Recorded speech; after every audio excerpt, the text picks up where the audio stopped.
in that spirit of Sandra Day O. Of course, we in California take special pride in the Stanford connection and the rest, but and then the notorious RBG, really to have her in the Congress as well.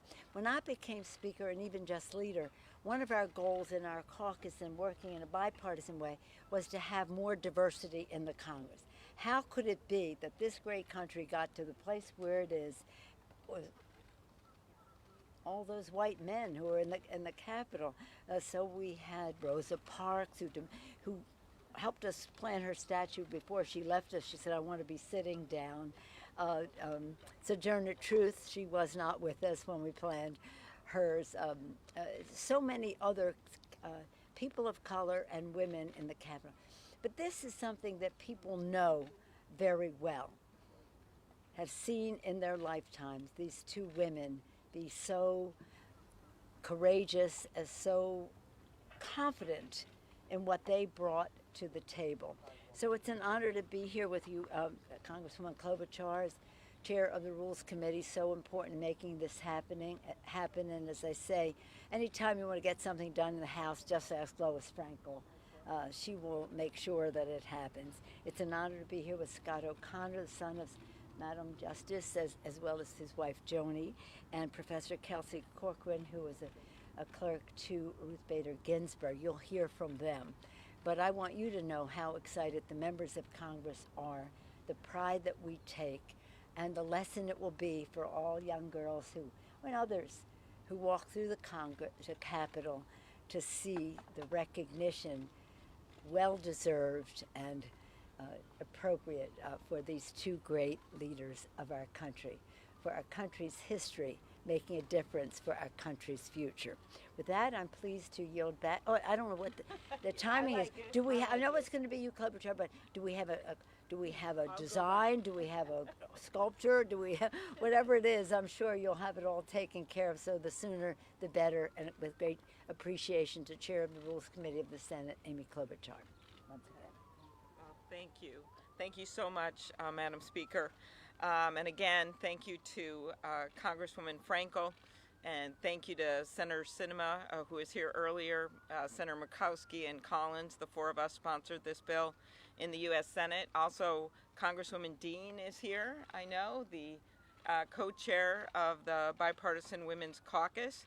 And I also wanted to recognize Congresswoman Lofgren, who I don't think is with us, but is the chair of the House Administration Committee that helped make this possible as well. As the Speaker mentioned, Scott O'Connor is here. I had so much fun calling Scott to tell him that we got this done. I don't think people ever believe sometimes we actually pass bills, but we do. And I think he was pretty surprised, as well as his wife, Joni, and then also Professor Kelsey Corcoran, who's here, who is at Georgetown Law and was a former clerk for Justice Ruth Bader Ginsburg. Kelsey is going to be sharing a message from their family. As the Speaker mentioned, the Capitol is our most recognizable symbol of democracy, a place where people all over the country go to visit. I was just with a school group today, their eyes wide open as they see our beautiful Capitol.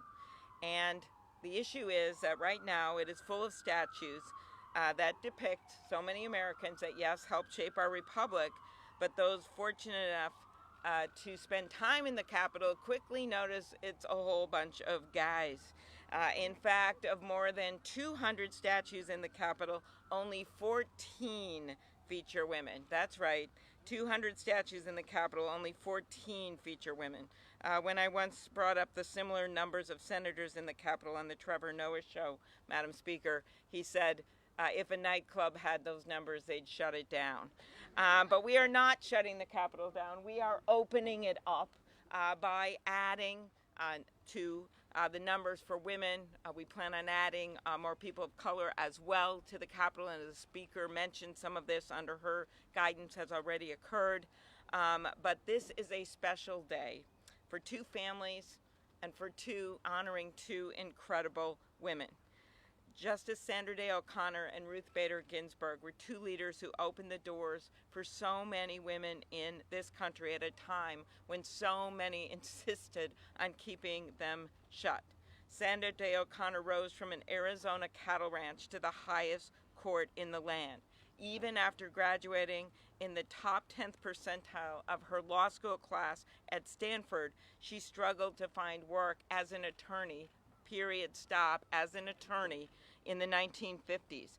But she persevered. She took an unpaid job as a deputy county attorney in California just to prove herself. And through the rest of her career, she did that over and over again.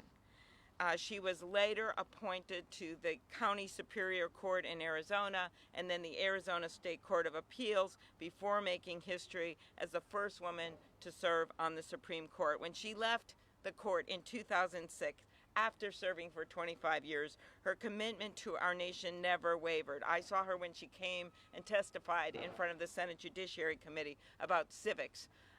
She founded a nonprofit dedicated to civic education. As I told Scott, I saw her in Arizona once when I did an event with Gabby Giffords. She shared her love of our democracy with the next generation.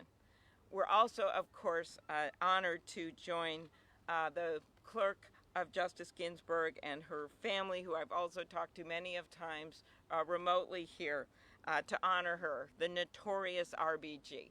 Not everyone gets a viral nickname in their 80s, but she did. She entered her law school class at Harvard as one of 9 women and ultimately graduated from Columbia, first in her class. Despite her intellect credentials and glowing recommendations, she was rejected for a Supreme Court clerkship because she was a woman. Little did that justice know, who rejected her, that Ruth Ginsburg would one day walk through the same halls as a justice herself, because in 1993 she was confirmed to the United States Supreme Court. As we all know, she never gave up and never stopped advocating for the advancement of women. When you look at her opinions, it's clear she wasn't just writing for today, she was writing for the future. As a rabbi said at the beautiful memorial that Speaker Pelosi helped organize in the Capitol, Justice Ginsburg's dissents never read like cries of defeat. They were blueprints for the future. We like to say that about some of the bills that were waiting around in the U.S. Senate. This legislation is about more than refreshing the artwork in the Capitol. Let us make that clear. It's about making sure that when anyone walks through the halls of Congress, they know that women have a place in our country's history and thus in our country's future. Thank you so much, and I would now like to recognize our colleague, Lois Frankel, and then we will hear from Scott O'Connor, Kelsey Cochran. Thank you very much. Lois. Okay, thank you. Thank you, Senator. Thank you for your good work, Madam Speaker. Always a pleasure. I saw one of my colleagues here, but I think she disappeared. Anyway, thank you for being here, Professor and Scott. You know, I think I just want to stress what the Senator said of what more than a dozen of the hundreds of busts and statues on the Capitol grounds, only 14 are women. It's pretty shocking, isn't it? So that's one of the reasons I'm very excited to be here today. But I want to tell you a personal story. When I was a young law student in the early 1970s, back then there weren't very many students who looked like me. There were hardly any women law professors. In fact, only 4% of the students in the law school were female. And this was a time before women could get credit cards. There were no laws requiring equal pay or equal opportunities in school. So, Madam Speaker, you won't be surprised, but I organized the women of my class, the few of us that were in the class, to go hear a lecture from this superstar law professor we heard about, who was at Rutgers Law School. We piled in a van. We took a 2.5-hour ride to Camden, and it was a ride that changed my life. We got to the classroom and we saw this tiny young woman who with a very quiet voice, who then proceeded to mesmerize us, telling us about how the law treated men and women differently.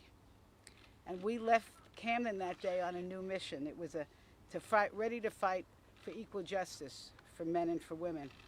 And little did I know that just about 20 years later, that young law professor would become the second female justice of the Supreme Court, and that 50 years later, I, the young law student, would be standing here, a member of Congress, with the privilege of honoring that professor, Justice Ruth Bader Ginsburg, and her very outstanding colleague, Sandra Day O, both who faced incredible adversity and made remarkable and historic achievements. And I am very proud that future generations, that millions of visitors, especially children from all over the world, are going to come through the Capitol. They're going to see the statues of these women and hopefully want to learn more about them. I thank everybody who was involved. I can't wait, in fact, to bring my 2 little grandsons by one day and say, hey, you see, girls can do it too. Thank you. And I yield back. And excellent, Lois. Scott. I am Scott O'Connor. I'm the eldest of 3 sons of Sandra Day O'Connor and John O'Connor. I'm here today with my wife, Joni, of 39 years now, who is the primary care coordinator for Mom in her dementia. It's a blessing because she has not been depressed throughout this. She's in very good spirits and happy to see close friends and family for visits. So I'm happy to share that with you. The O'Connor family extends its thanks to Senator Klobuchar, Congresswoman Frankel, and Speaker Pelosi for introducing and championing the legislation. We thank the President for signing the bill. We're delighted that Mom is sharing the honor with Ruth Bader Ginsburg, her colleague, and her family. I know that if my dad were here standing alongside Marty Ginsburg, the 2 of them would be patting each other on the back and beaming with pride. They loved their wives. One second, please.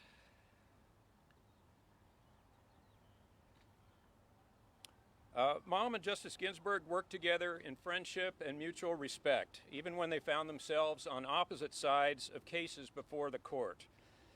They're role models for how government leaders should work together to solve our nation's problems. Perhaps as the statue project takes shape, the 2 of them might be cast to stand together.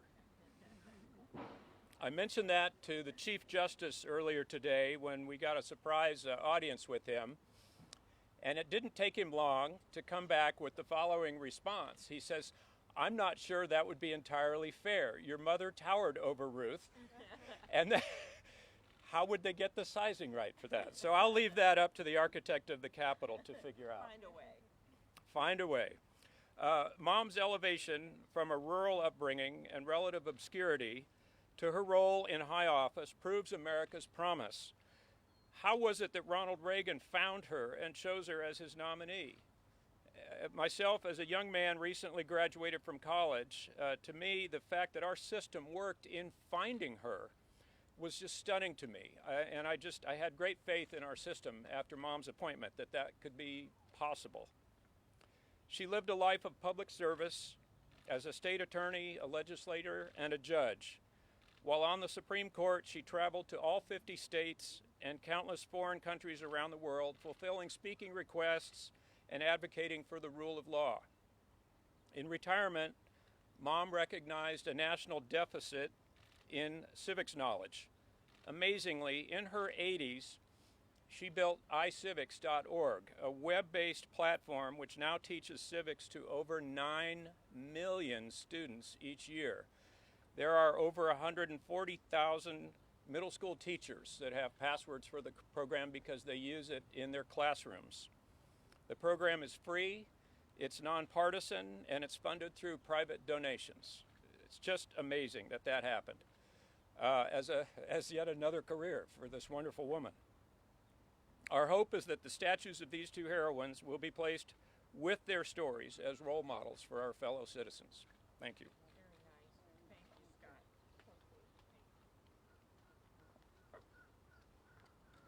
So I'm first going to read a statement from the Justice's granddaughter, Clara, who was unable to attend today.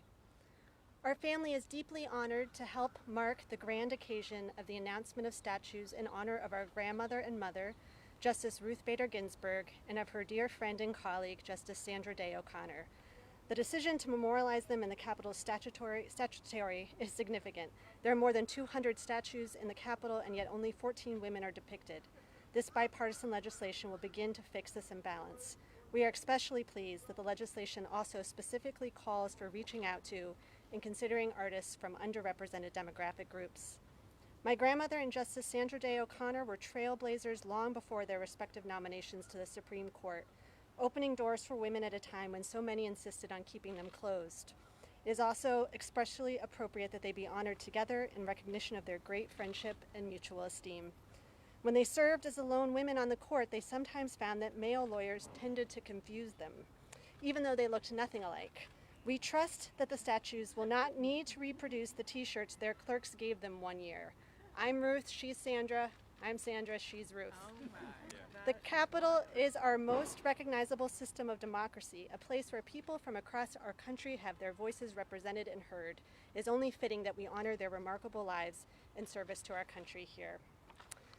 And now my own remarks. I started my clerkship with Justice Ginsburg in July 2013. It was just a few days after the Supreme Court had gutted the Voting Rights Act in Shelby County v. Holder. The justice had dissented, as she often did. Hubris is a fit word for today's demolition of the Voting Rights Act, she wrote. The court's disregard for the act's continuing importance was like throwing away your umbrella in a rainstorm because you are not getting wet. She had been writing like that for decades, eloquently, forcefully, and sometimes scathingly dismantling the myths that allow injustice to fester. But this time her words hit a louder chord. Within hours, she was trending on social media. There was a meme with a portrait of her, and it had the chalk-like drawing of a crown on her head, and it said, "You can't spell truth without Ruth." I've always loved that meme because I think it sums up her legacy so well, telling the truth.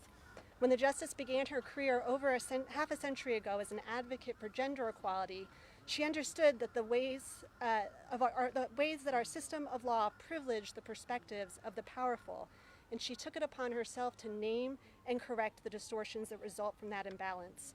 So as an advocate, she taught the justices, all male at the time, that the stories the law tells about who belongs where, about who is capable of what, aren't always true. Men can be good caretakers, women can be primary income earners. And in telling that truth, she changed the law to reflect the lived experiences of the people it had ignored. And that was also her life's work during her 4 decades as a judge and a justice. Her dissent said to the majority and to all of us, the court's decision in this case does not tell the whole story. Look over here at who's being left out. Women subjected to discriminatory pay, Black Americans excluded from voting, factory workers who aren't effectively able to organize. She used her voice to bring marginalized people into the story of our legal system. And when she didn't succeed, she held on to what she described as the dissenter's hope, that shedding light on injustice today will help eradicate it tomorrow, or what Senator Klobuchar described as a blueprint for the future. I am deeply grateful to the Speaker, to Senator Klobuchar and Representative Frankel for their leadership in enacting this legislation to honor Justice Ginsburg and her dear friend and fellow truth-teller, Justice O'Connor. I hope their statues will inspire visitors and lawmakers alike to trailblaze, to name out loud the injustices embedded in our legal system, and to take meaningful steps to eliminate them, and when necessary, to dissent with all the hope we can muster. Thank you very much. Very good. Okay. Any questions? I know the speaker has an event coming up. Any questions on this topic? Yes. My question is for both of you. Obviously, the Supreme Court has come into pretty intense focus in recent days over this alleged draft decision that's come out. I'm wondering if you might speak to how you think Justice Ginsburg or Justice O'Connor would be reacting to these decisions. Yeah. You guys, I think Through the chief. okay. I think that they probably aren't going to comment on that right now because this is about the legends that they were. So, I think all right. if they were on the court, this wouldn't be the draft. Lois was very direct. All right. I think we all know our views on it. So, yeah. Senator, is there any chance that they will be placed in the rotunda? Because I understand that statues have to be removed to be replaced. Well, I certainly will make the case for that. I think Senator Durbin and I have discussed that. He assisted me with this bill, and I think that would be a great location, but that is not determined. That'll be the architect of the Capitol. As you know, we have problems with these statues, but I have a feeling they're going to be so popular that they better be in a prominent place so many people can see them. Those are my views, and my guess is that is what will happen. So we'll figure it out. There's plenty of statues that can be moved around. My favorite is a statue that Senator Blunt had, the bust of a man he uses as an example, the unknown cleric. Somehow the guy was important enough to have a bust at some point, but then no one can figure out who he is. And so he uses the statue to make the case that what matters is no one's going to remember who you are, except for these two, by the way, and Speaker Pelosi, 200 years from now, but they'll remember what you do. Which is so key of what's happening right now, Speaker Pelosi. Justice Taney of Maryland, where I'm from, and I would take great pride in Maryland, but not in Justice Taney. His statue could go. And we already passed that in the House. We And already there's- passed that. I don't know. Right, and there's a movement to add Thurgood Marshall and Harriet Tubman and many other statues. So. Where is Roger Taney's statue? It's outside of the old Supreme Court. The old Supreme Court, that chamber down there. Yeah, It's a bust. yeah, yeah. Yeah, but I went down there and I thought, More ways than we gotta put this statue is gonna go in somewhere Well, we else want a than the more basement. I prominent want these place. guys upstairs. Yeah, we want a better place, but nonetheless, if you're counting, Yeah. that's one we could get rid of right away. Yeah. But as I say, it passed the House a long time ago. Yes, and we're working to get it done in the Senate. Thank you, Madam Speaker, for that reminder. Okay. Anyone else? All right. Thank you so much, and we're so grateful that. Okay, one last question. What kind of timeline are you looking at going from the bill to actually getting a statue put in the Capitol? Of course. So the legislation calls for the statues to be commissioned within 2 years after the bill's enactment.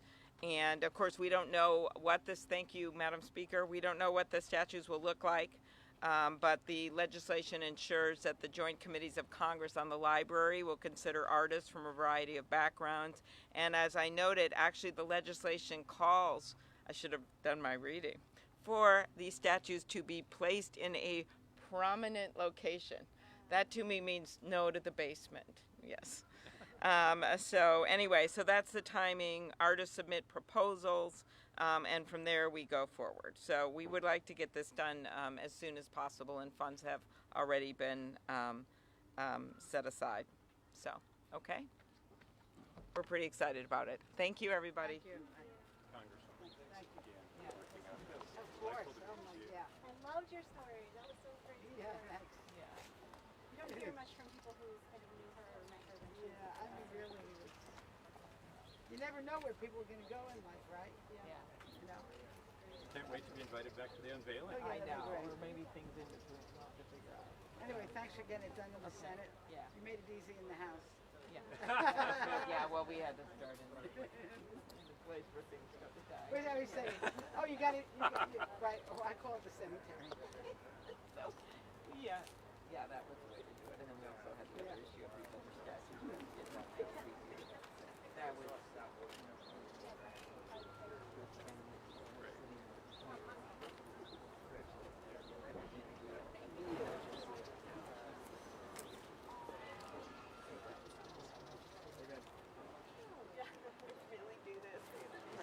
So she Then has came the idea. Yes. It's a little more tricky in the Senate. The House is up there.